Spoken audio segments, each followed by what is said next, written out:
Pada bagian kedua dari prinsip genetika Mendelian, kita akan melihat bagaimana peluang diaplikasikan dalam genetika. Yang pertama, kita akan memahami cara menghitung peluang dari suatu kejadian. Kita juga akan belajar mengenai kejadian-kejadian bersifat mutual eksklusif atau saling lepas, dan kejadian-kejadian bersifat independen atau saling bebas. Kita juga akan mempelajari bagaimana cara menghitung kejadian bersyarat atau peluang kondisional, dan terakhir kita akan memahami juga bagaimana susunan yang berbeda akan mempengaruhi peluang dari suatu kejadian atau kombinatorika. Pertama adalah peluang.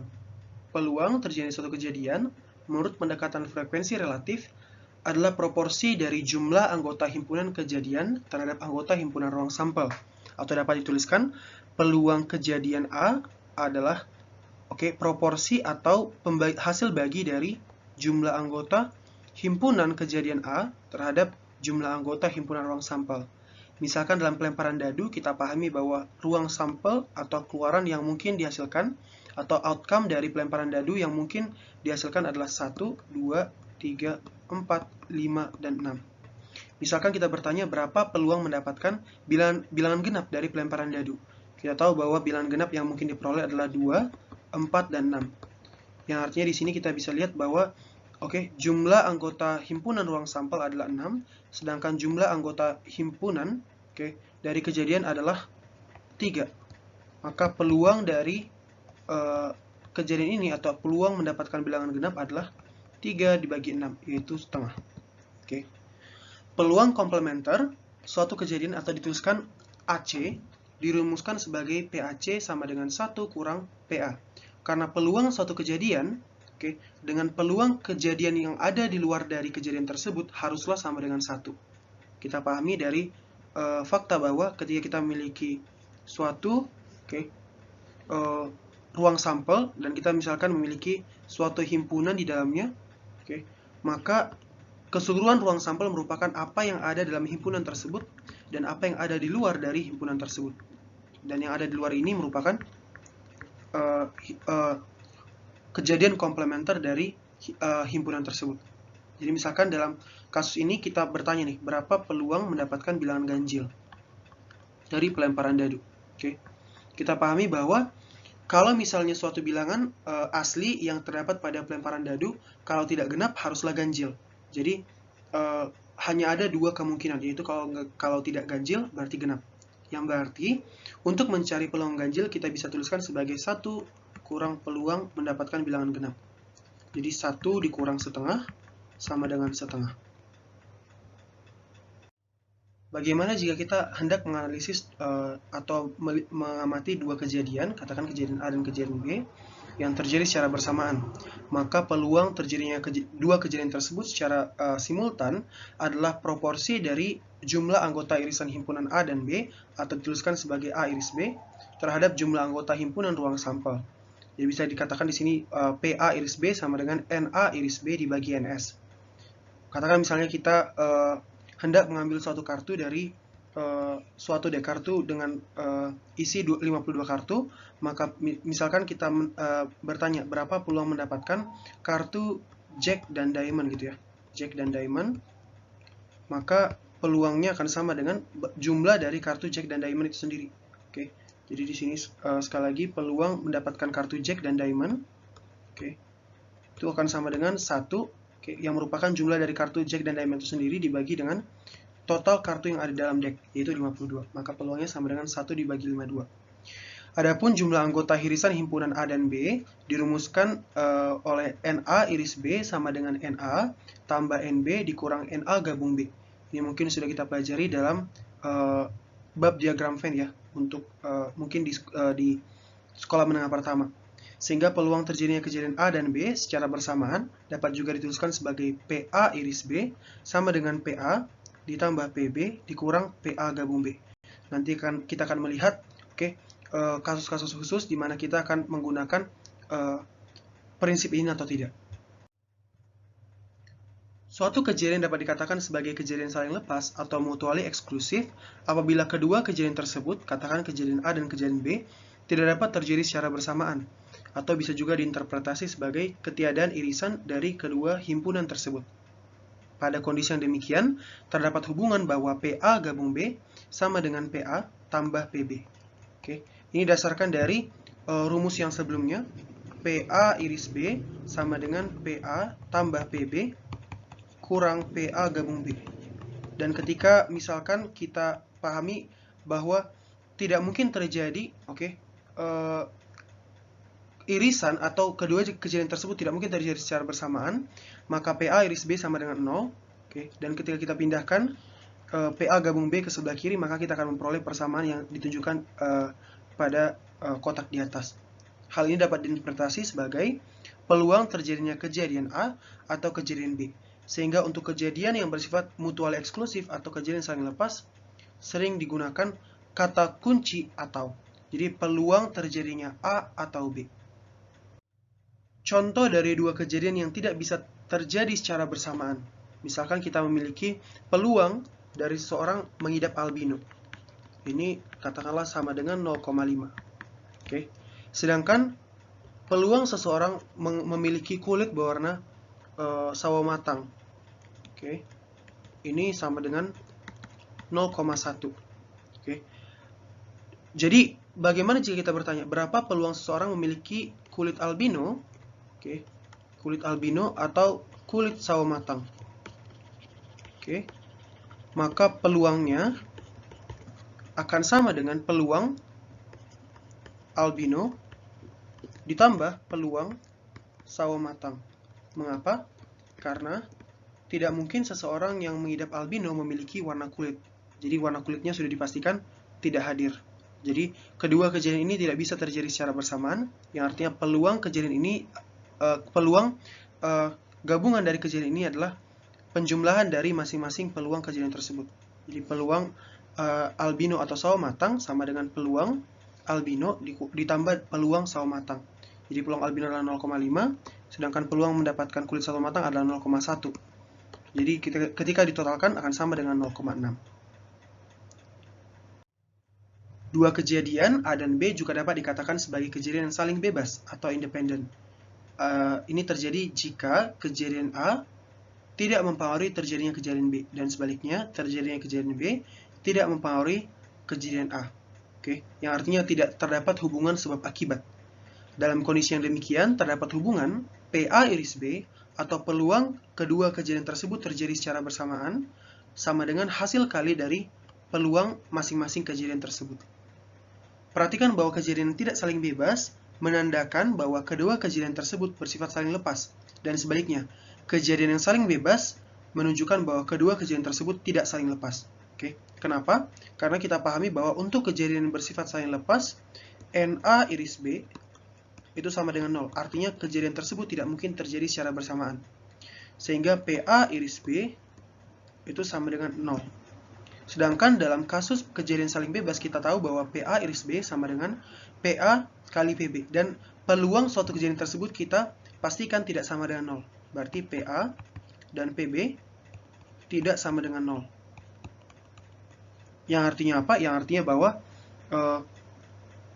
jika suatu kejadian bersifat saling bebas, tidak mungkin kejadian tersebut memenuhi kejadian saling lepas. Dan sebaliknya, jika kejadian tersebut saling lepas, tidak mungkin memenuhi bahwa kejadian tersebut saling bebas.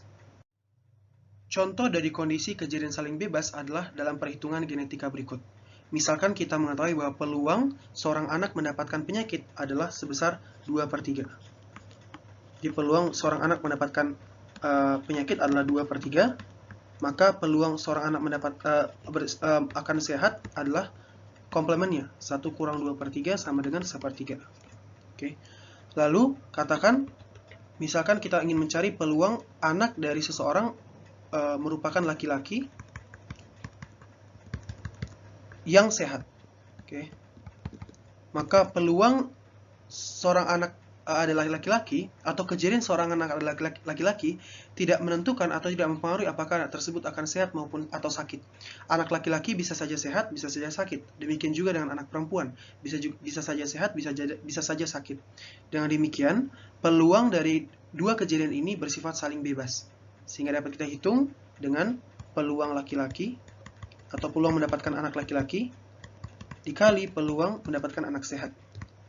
Yang mana ini sama saja dengan peluang laki-laki setengah dikali peluang anak sehat itu 1/3. Sama dengan 1/6. Kenapa peluang laki-laki sama dengan setengah? Karena peluang mendapatkan anak laki-laki dan perempuan itu sama rata, yaitu 50-50. Jadi peluang mendapatkan anak laki-laki adalah setengah. Perhatikan bahwa kejadian ini tidak bersifat saling lepas. Tidak bersifat saling lepas artinya kejadian tersebut bisa saja terjadi secara simultan atau bersamaan. Dan memang faktanya seorang anak laki-laki bisa saja sehat, yang artinya dua kejadian ini bisa terjadi dalam waktu yang bersamaan, yang artinya tidak saling lepas. Jadi ingat bahwa kejadian bersifat saling bebas menandakan bahwa kejadian tersebut tidak saling lepas, dan sebaliknya kejadian saling lepas menandakan bahwa kejadian tersebut tidak saling bebas. Kemudian ada peluang kejadian bersyarat atau peluang suatu kejadian jika diberikan suatu kondisi yang harus dipenuhi. Peluang kejadian A dengan kejadian B diberikan atau kejadian B sebagai syarat dirumuskan sebagai berikut. Peluang A bersyarat B sama dengan peluang A iris B dibagi peluang B. Peluang ini sebenarnya adalah peluang suatu kejadian dengan ruang sampel yang tereduksi akibat pemberian syarat. Jadi syarat di sini akan mengurangi jumlah dari anggota ruang sampel. Bagaimana cara kerjanya? Perhatikan dari penjelasan berikut. Misalkan kita memiliki suatu wadah yang berisi 8 benda, 3 diantaranya adalah kotak dan 5 diantaranya adalah bola. Misalkan 1 diantara ketiga kotak berwarna, sedangkan 2 diantara kelima bola itu berwarna. Misalkan ditanyakan berapa peluang jika saya mengambil bola, berapa peluang bola tersebut berwarna hitam. Yang artinya kita sudah diberikan syarat bahwa benda yang akan terambil adalah bola. Oke. Apabila saya mengambil bola, berapa peluang bola tersebut berwarna hitam.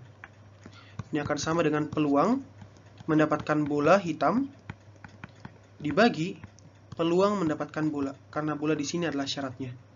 Peluang mendapatkan bola hitam dari antara ke-8 benda ini adalah sebanyak 2 dibagi 8. Sedangkan peluang mendapatkan bola dari ke-8 benda ini adalah 5 dibagi 8. Ini akan sama dengan 2/5. Atau bisa saja kita menghitungnya sebagai berikut. Peluang mendapatkan hitam jika yang terambil adalah bola, itu sama saja dengan peluang mendapatkan hitam di antara bola. Oke.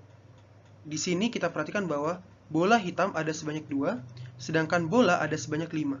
Jadi peluang mendapatkan bola hitam, jika kita mengambil bola adalah sebesar 2/5. Sekali lagi ini sama dengan perhitungan yang ada di atas. Ini menunjukkan bahwa sebenarnya peluang bersyarat adalah suatu cara untuk mereduksi ruang sampel. Jadi sebelumnya kita menghitung terhadap keseluruhan benda yang ada dalam kotak, dalam wadah. Sedangkan sekarang kita hanya fokus pada bola saja. Jadi kita kita mengabaikan benda kotak, karena di sini kita fokus hanya pada bola. Karena tadi soalnya menanyakan berapa peluang bola yang terambil berwarna hitam. Jadi kita sudah memastikan bahwa benda yang terambil akan berbentuk bola. Sekali lagi, peluang kejadian bersyarat akan berfungsi untuk mereduksi ukuran dari ruang sampel. Sekarang kita akan mencoba mengaplikasikan prinsip-prinsip peluang yang sudah kita peroleh untuk menghitung pertanyaan-pertanyaan genetika berikut. Diketahui penyakit A dan B masing-masing dikode oleh alel resesif A kecil dan B kecil. Jika ayah dan ibu heterozigot menikah, jadi ayah dan ibu heterozigot berarti kita menghilangkan A besar A kecil, B besar B kecil dengan A besar A kecil, B besar B kecil. Maka kita tahu bahwa peluang seorang anak menderita penyakit A, peluang mendapatkan A kecil sama aja dengan kita melihat karakter atau kita hanya fokus pada gen A saja. Jadi apabila A besar A kecil disilangkan dengan A besar A kecil, peluang mendapatkan A kecil atau individu yang sakit A adalah 1/4. Dan dengan cara yang sama, peluang mendapatkan individu yang memiliki penyakit B adalah 1/4 juga. Maka tentukanlah peluang anaknya menderita penyakit A. Sekali lagi, kita hanya fokus terhadap gen A. Jadi walaupun kita di sini memiliki 2 gen, tetapi jika pertanyaannya menanyakan hanya untuk penyakit A, maka kita bisa mengisolasi gen A dari kedua gen tersebut. Jadi, jika A besar A kecil, kita silangkan dengan A besar A kecil, maka kita akan memiliki 4 genotip yang mungkin. A besar A besar, A besar A kecil, A kecil A besar, atau bisa dituliskan sebagai A besar A kecil juga, dan A kecil A kecil. Berarti peluang menderita penyakit A atau A kecil sama dengan 1/4. Dengan cara yang sama, kita akan memperoleh peluang B kecil sama dengan 1/4. Nah, sekarang perhatikan berapa peluang anaknya menderita penyakit A atau B. Sebelum kita menjawab hal ini, kita harus menanyakan terlebih dahulu, apakah kejadian mendapatkan penyakit A dan kejadian mendapatkan penyakit B adalah kejadian yang saling lepas atau saling bebas? Sederhananya, perhatikan, seorang anak bisa saja mendapatkan penyakit A dan penyakit B sekaligus, karena dia memiliki faktor risiko dari ayah dan ibunya. Karena ayah dan ibunya masing-masing memiliki alar resesif untuk kedua gen penyakit tersebut. Yang artinya, bisa saja anak tersebut mendapatkan kedua penyakit sekaligus, yang menandakan bahwa kejadian penyakit A atau B itu merupakan kejadian yang bersifat saling bebas. Kenapa saling bebas? Karena kedua kejadian tersebut bisa terjadi bersamaan, yang berarti tidak saling lepas.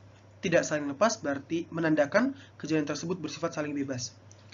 Oleh karena itu, untuk kejadian bersifat saling bebas, kita pahami bahwa untuk mencari PA gabung B, kita bisa menggunakan prinsip yang ada di awal, sama dengan PA tambah PB kurang PA iris PB.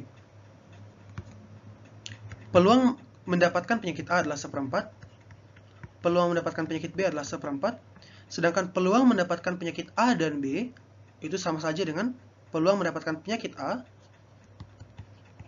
dikali peluang mendapatkan penyakit B, karena kejadian tersebut bersifat saling bebas. Berarti 1/4 dikali 1/4. Ini semua jika dijumlahkan akan sama dengan 7/16. Masih dengan soal yang sama, perhatikan, subsoal berikutnya menanyakan berapa peluang anaknya laki-laki dan menderita penyakit A. Jadi, di sini ditanyakan berapa peluang kedua pasangan tersebut memiliki anak laki-laki dan menderita penyakit A. Maka, kita pahami bahwa kejadian mendapatkan anak laki-laki bersifat saling bebas dengan kejadian menderita penyakit A. Karena keduanya tidak saling mempengaruhi. Atau sebaliknya bisa juga dengan cara seperti ini. Kita bisa saja mendapatkan anak laki-laki dan juga menderita penyakit A, yang artinya dua kejadian tersebut bisa terjadi bersamaan. Berarti tidak saling lepas, berarti saling bebas. Maka peluang mendapatkan anak laki-laki dan menderita penyakit A sama dengan peluang mendapatkan anak laki-laki dikali peluang mendapatkan penyakit A, yang sama dengan setengah dikali 1/4. Ini sama dengan 1/8. Bagaimana dengan kasus kedua? Berapa peluang anak laki-lakinya menderita penyakit A? Nah, sekarang berbeda dengan sebelumnya, sekarang kita memiliki syarat bahwa anaknya yang akan lahir adalah laki-laki. Jadi jika anaknya yang lahir laki-laki, berapa peluang anak tersebut menderita penyakit A? Berarti kita bisa tuliskan peluang mendapatkan penyakit A jika anak tersebut adalah laki-laki. Ini akan sama dengan peluang mendapatkan anak laki-laki yang menderita penyakit A dibagi dengan peluang mendapatkan anak laki-laki yang merupakan syaratnya. Ini sama dengan 1/8 seperti yang sudah kita hitung di atas dibagi setengah, yaitu peluang mendapatkan laki-laki. Ini akan sama dengan 1/4. Perhatikan bahwa ini sebenarnya sama dengan peluang seorang anak menderita penyakit A. Karena apakah anak tersebut laki-laki atau perempuan tidak berubah peluang mendapatkan penyakit A, yaitu 1/4. Lalu yang terakhir, peluang anak pertama menderita penyakit A dan anak kedua normal. Sekali lagi perhatikan bahwa kejadian anak pertama menderita penyakit A dan kejadian anak kedua mendapatkan fenotip normal bersifat saling bebas. Kenapa? Karena apabila anak pertama menderita penyakit A, ini tidak mempengaruhi outcome apa yang akan diperoleh pada anak kedua. Jadi ketika anak pertamanya menderita penyakit A, belum tentu anak keduanya juga menderita penyakit A. Sehingga karena kedua kejadian ini bersifat saling bebas, kita bisa tuliskan peluang anak pertama menderita penyakit A, sedangkan anak kedua menderita normal. Ini akan sama dengan peluang anak pertama menderita penyakit A dikalikan dengan peluang anak kedua normal. Peluang seorang anak memiliki penyakit A adalah 1/4, sedangkan peluang seorang anak normal adalah komplemennya, 1 kurang 1/4. Ini akan sama dengan 1/4 dikali 3/4, yaitu 3/16. Sekarang perhatikan, diketahui penyakit C dikode oleh alel resesif C kecil. Laki-laki normal menikah dengan perempuan dengan penyakit C. Tentukanlah peluang anak dari pasangan tersebut berfenotip normal. Oke, perhatikan. Laki-laki normal menikah dengan perempuan dengan penyakit C. Jadi kita bisa pastikan bahwa genotip dari perempuan tersebut adalah C kecil karena hanya individu dengan genotip C kecil yang akan memiliki penyakit C, disebabkan karena alelnya bersifat resesif. Sedangkan untuk prianya, pria tersebut adalah pria yang normal. Tetapi kita tidak tahu apakah pria tersebut normal homozigot atau normal heterozigot. Jadi bisa saja pria tersebut memiliki genotip C besar C kecil maupun C besar C besar. Karena kita tidak diberitahu informasi apa-apa mengenai orang tua dari pria tersebut, maka peluang pria tersebut adalah C besar C kecil maupun C besar C besar itu sama, yaitu 50-50 atau setengah untuk masing-masing genotip. Maka bagaimana cara menghitung peluang anak tersebut berfenotip normal? Peluang anak tersebut berfenotip normal, kita bisa hitung dengan melakukan partisi. Jadi kita bisa bagi dalam dua kondisi. Kondisi pertama adalah ketika pria tersebut berfenotip C besar, yang mana ini peluangnya adalah setengah. Sedangkan partisi kedua adalah ketika pria tersebut bergenotip C besar C kecil, yang peluangnya adalah juga setengah. Perhatikan apabila C besar disilangkan dengan C kecil. Ketika keduanya disilangkan, maka 100% anaknya normal, karena hasilnya adalah 100% C besar C kecil, yang merupakan individu normal. Sedangkan untuk kasus kedua, ketika C besar C kecil disilangkan dengan C kecil, maka 50%-nya atau setengahnya akan memiliki genotip C besar C kecil, yang merupakan individu normal. Sedangkan 50%-nya lagi memiliki genotip C kecil, yang berarti individunya sakit.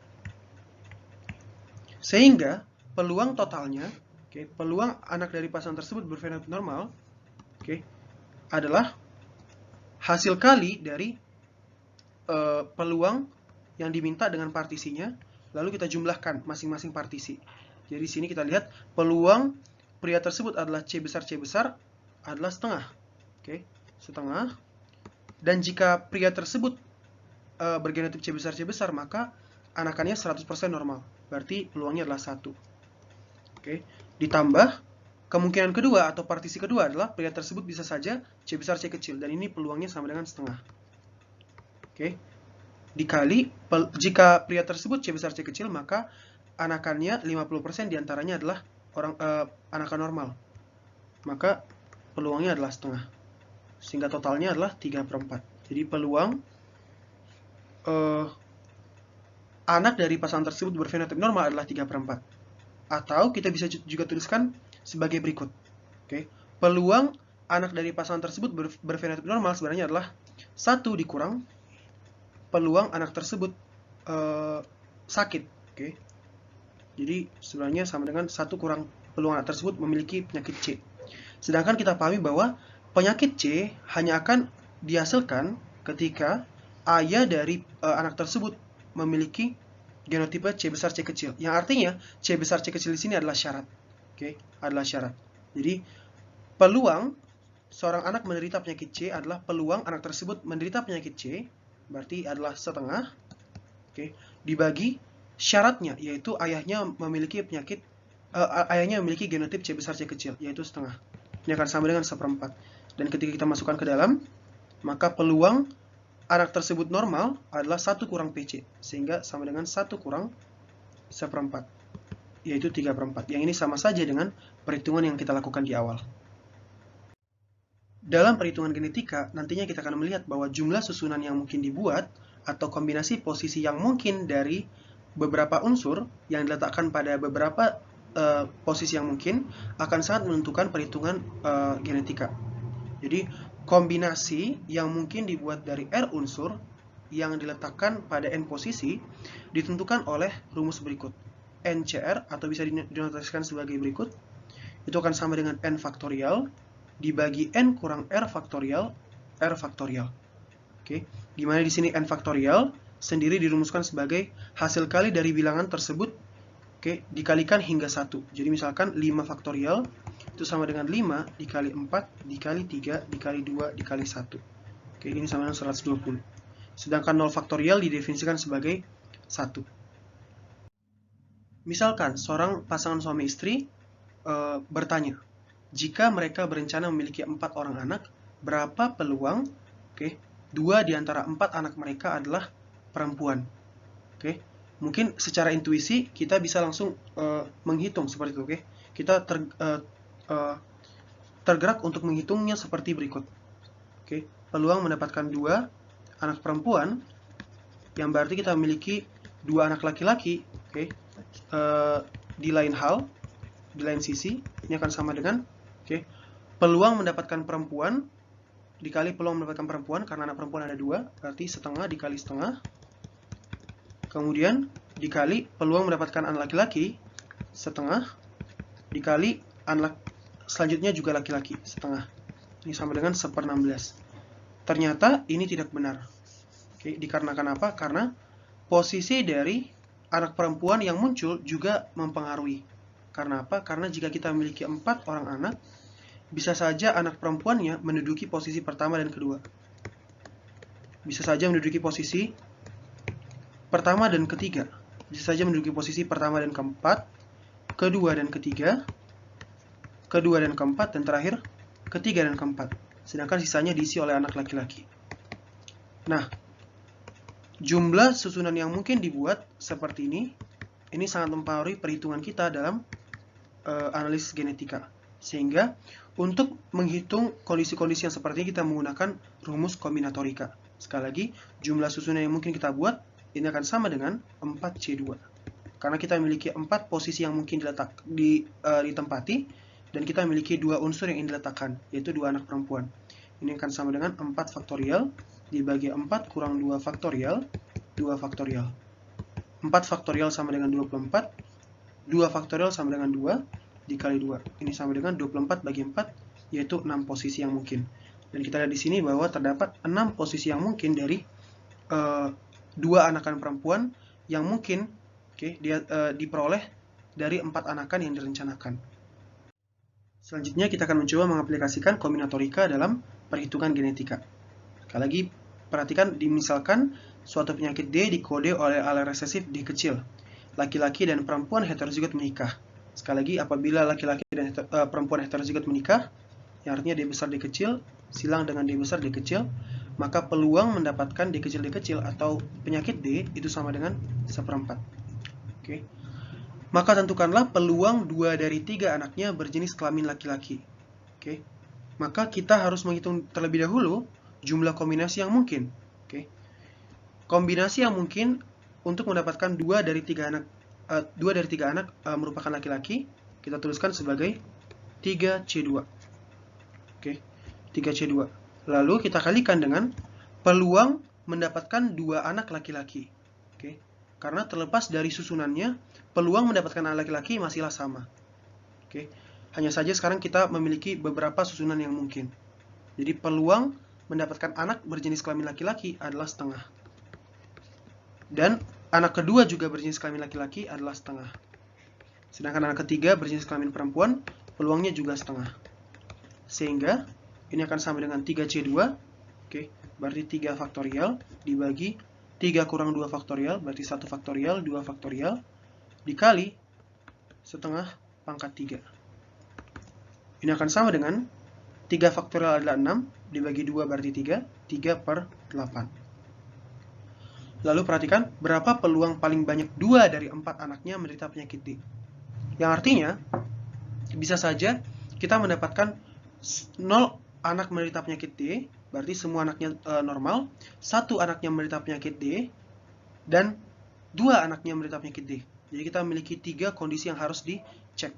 Jadi peluang, peluang semua anaknya normal, jadi yang menderita penyakit D ada itu sama dengan 0.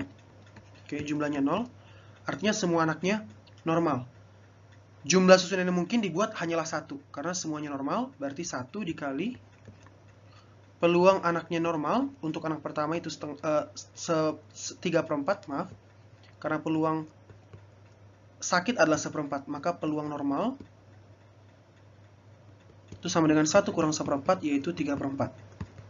Jadi sini 3/4 adalah peluang normal, dan akan ada 4 anak yang normal, berarti pangkat 4. Ini akan sama dengan 3/4 per 4/4. Itu sama dengan 8, 1 per 256.